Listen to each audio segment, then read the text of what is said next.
This is not an ordinary portrait. It's called The Fortunate Slave, and it was painted in 1734 by the English painter William Hoare. On the surface, it might look like a typical English painting, but what's really special about it is that amongst all the paintings of famous English men and women of the 18th century, this is the very first in which the subject is black.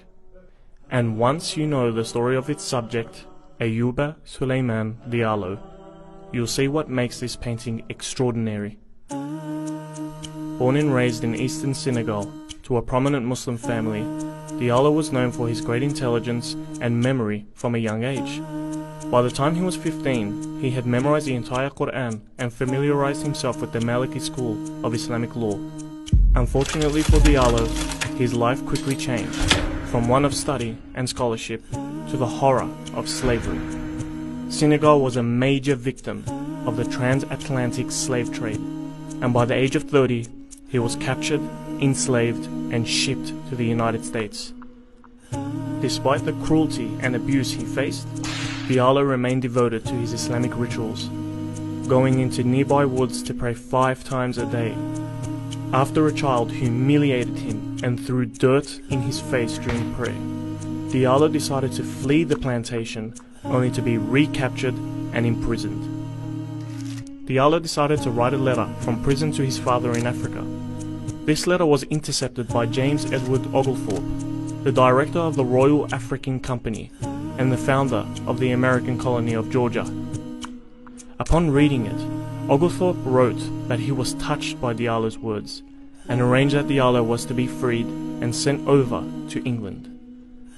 When Diallo arrived in 1733, he was greeted as a free man amongst the people of England. He made friends in the circles of the elite and would often debate with Christian priests and bishops. At a time known for its extreme racial prejudice, people were impressed with his intelligence, monotheistic beliefs, and piety. Diallo was approached by William Hoare to paint his now famous portrait. What makes this portrait significant is not just the presence of a black man, it's the way he's depicted. When people of African descent were painted in the 18th century, they were almost always shown in racist and demeaning ways. Facial features were exaggerated unnaturally, and they were never the subject of the painting, usually being reduced to the background as scary and inhuman figures. This portrait was the first to depict an African Muslim ex-slave as not only human, but noble. His posture and frontal direction were chosen to make him more likable, and his expression is pleasant, rather than evil or disturbed. However, what really stands out is the red book hung around his neck.